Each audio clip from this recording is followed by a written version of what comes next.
Assalamualaikum Encik. Assalamualaikum. Encik Ishak ya? Ya, Sihat hari ini? Alhamdulillah. Alhamdulillah. Pertama sekali saya ingin ucapkan terima kasihlah kerana Encik sudi untuk ditemu bual berkaitan dengan situasi yang melanda negara kita sekarang ni, iaitu wabak COVID-19 lah. Okey, jadi untuk pengetahuan Encik, masa untuk temu bual ni hanya mengambil masa dalam kurang 45 minit sahaja. Jadi boleh kita mulakan sekarang? Alhamdulillah, insyaAllah. Dalam keadaan kita sekarang ni kan, apakah perkara yang paling Encik risaukan? Oh, biasalah kalau benda ni penyakit yang baru, tentunya sukar orang kata dapat ubatnya. Penawarnya pun belum dapat lagi. Vaksinnya pun belum dapat lagi. Jadi kita perlu orang kata menjaga kesihatan kita supaya keselamatan keluarga kita dan rakyat Malaysia khasnya terselamat daripada orang kata dijangkiti oleh virus COVID-19 ini. Betul. Jadi perkara yang paling Encik risaukan adalah sebenarnya keselamatan dan kesihatan keluarga lah, sebab kita masih tidak mempunyai vaksin untuk penyakit ini kan. Itu yang kita kena perlu berhati-hati lah dan sentiasa berwaspada dan apa orang kata daripada dijangkiti oleh penyakit ini.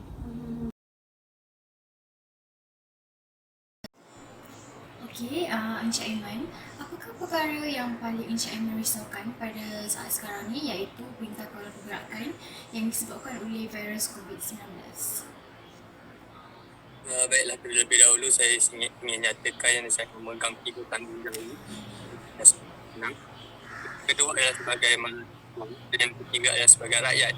Sebagai seorang anak, saya tidak berisau dengan saya dan keluarga mesti mengambil langkah-langkah kebersihanan dan juga mengamalkan gaya hidup yang sihat. Soal saya risau kerana disebabkan COVID-19 ini telah pun mengganggu perjalanan semester saya. Dan sebagai seorang rakyat, saya risau sekiranya PKP ini dilanjutkan, dia akan membuat rakyat lebih cemas dan juga terutamanya saya, keluarga dan juga masyarakat di sekeliling. Okey, jadi maksudnya daripada aspek keluarga, Encik Aiman tidak berasa begitu risau kerana telah menjaga kebersihan diri dan juga menjaga pemakanan. Tetapi daripada aspek sebagai seorang mahasiswa dan juga masyarakat, Encik Aiman agak risau kerana virus COVID-19 ini telah menyebabkan semester ditangguhkan, dan sebagai seorang rakyat, jika perintah kawalan pergerakan ini dilanjutkan akan menyebabkan Encik Aiman sendiri, keluarga dan masyarakat sekeliling akan berasa lebih cemas.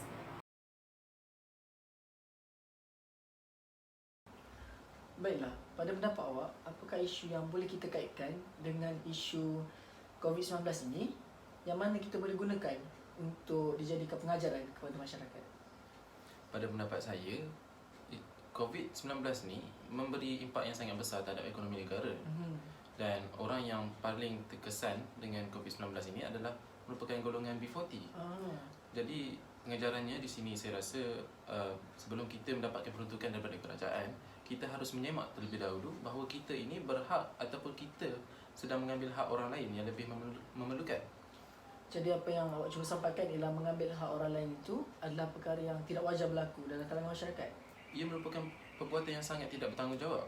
Malah ada juga segelintir selebriti dan artis tanah air yang menyuarakan kehendak mereka untuk peruntukan khas. Saya rasa perkara ini sepatutnya tidak berlaku kerana apa yang mereka perlu buat hanyalah memohon seperti orang yang lain.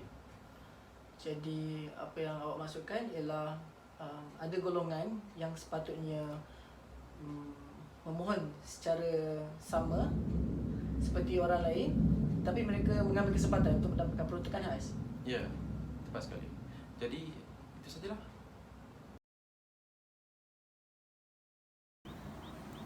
Okey, pada waktu kawalan pergerakan ni, kita semua tak dibenarkan keluar rumah kan. So apa perasaan awak tentang situasi ini?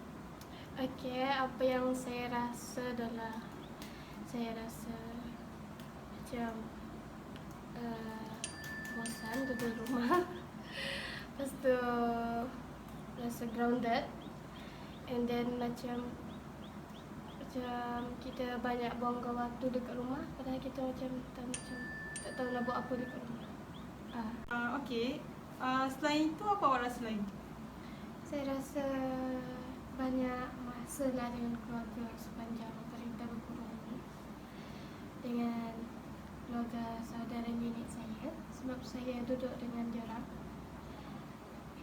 Lepas tu kita dapat, selain daripada tu, saya dapat habiskan buat semua assignment saya dengan waktu yang banyak lah.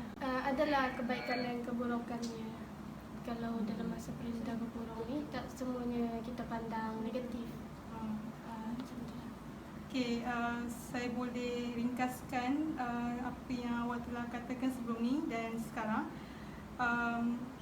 Yang awak rasa adalah kebaikan dan keburukan ketika kawalan pergerakan, seperti keburukannya mungkin awak akan rasa rimas dan rasa gelisah bila duduk di rumah terlampau lama. Tapi awak juga boleh menyelesaikan segala tugas ketika masa lapang ni, seperti awak siapkan assignment, awak boleh luangkan masa sedikit bersama keluarga. Betul kan? Ya. Okay, jadi macam mana awak kekal positif dalam waktu yang susah macam sekarang ni? Mula-mula dia macam takut jugalah dengan berita pasal virus ni. So, apa yang saya buat, saya cuba limitkan info yang saya baca dengan baca berita yang sah je. Dan saya juga baca apa yang perlu je. So, selain tu saya juga cuba untuk sibukkan diri dengan tengok movie, baca buku, bersenam dan buatlah apa aktiviti untuk sibukkan diri kan. Okay, jadi apa yang awak cuba tahu adalah awak limitkan info yang awak terima supaya awak tak panik, awak tak risau dan awak buat aktiviti awak suka untuk kekal positif macam tu. Ya. Okay.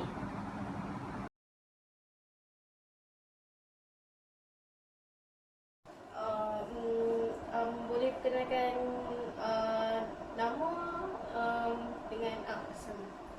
Nama saya Nur Atira binti Zaiti, asal daripada Pulau Pinang. Boleh bagi tahu nama dan asal daripada mana? Okay, nama saya Nur Atira binti Zaiti, asal daripada Pulau Pinang. Okey, Cik sekarang buat apa sepanjang tempoh PKP? Di sepanjang tempoh PKP ni, saya merupakan seorang yang bekerja dalam bidang penting negara. Jadi saya bekerja sepanjang tempoh kita menghadapi wabak ini. Cik boleh ceritakan apa yang Cik lakukan sepanjang tempoh PKP ni? Di sepanjang tempoh PKP, saya merupakan seorang yang bekerja. Jadi saya bekerja dalam bidang sektor penting negara. Jadi saya kerja semasa tempoh itu berlaku. Saya merupakan seorang yang bekerja. Oh, jadi Cik bekerja lah sepanjang tempoh PKP. Jadi sebentar tadi Cik ada nyatakan yang Cik bekerja sepanjang tempoh PKP. Benar? Betul. Jadi macam mana Cik hadapi kerisauan sepanjang tempoh PKP? Di kerisauan sepanjang tempoh ini, saya banyak mengamalkan untuk membasuh tangan secara kerap dan juga mengamalkan pemakaian topeng muka semasa membeli belah dan juga membawa hand sanitizer ke mana-mana. Bagaimana Cik hadapi kerisauan sepanjang tempoh PKP? Untuk mengatasi rasa risau, saya banyak mengamalkan untuk basuh tangan secara kerap, penggunaan topeng muka semasa membeli belah dan juga membawa hand sanitizer ke mana.